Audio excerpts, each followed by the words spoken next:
hasil resume dari tugas ilmu sosial dasar pertemuan kedua.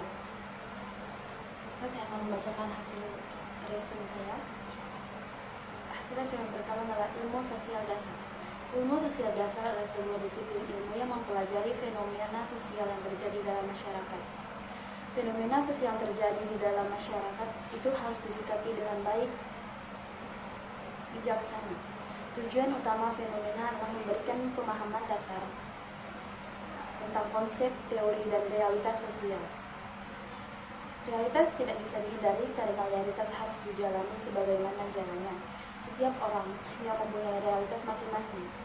Realitas tidak bisa dibohongi, kita harus jujur berkata tentang realitas dan kegiatan kita masing-masing.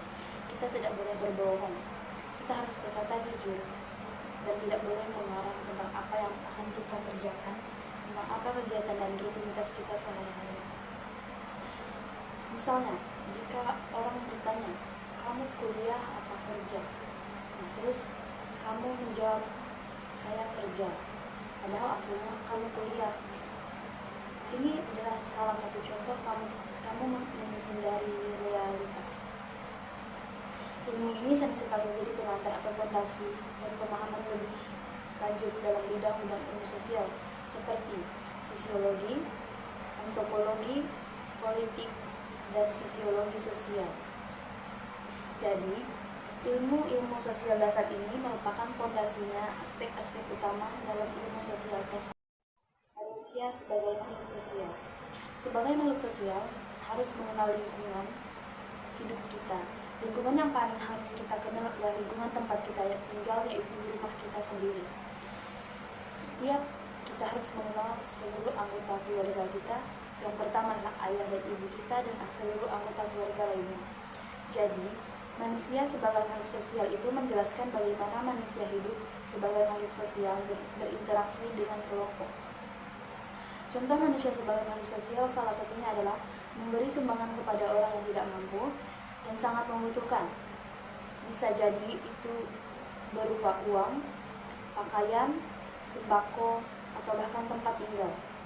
Ini sudah menjadi hal sosial manusia untuk membantu dan menjadi norma dan contoh-contoh sosial.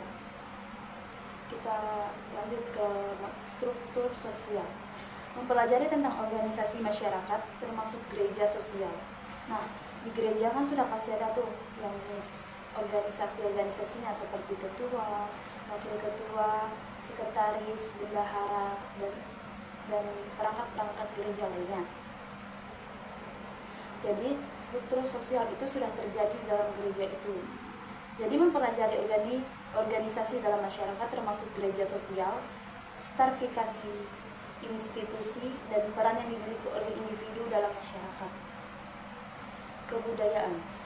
Melihat bagaimana budaya mempengaruhi perilaku dan cara berpikir individu serta bagaimana budaya dipertahankan dan ditransmisikan dari satu generasi ke generasi berikutnya. Perubahan sosial. Sekarang kita ke perubahan sosial. Menjelaskan faktor-faktor yang menjelaskan perubahan dalam masyarakat seperti teknologi, ekonomi, interaksi, dan antar budaya. Sekarang kita lanjut ke masalah sosial. Kita sebagai mahasiswa harus bisa menjelaskan tentang masalah sosial seperti kemiskinan. Kemiskinan ini menjadi masalah pribadi bagi setiap individu dan masyarakat.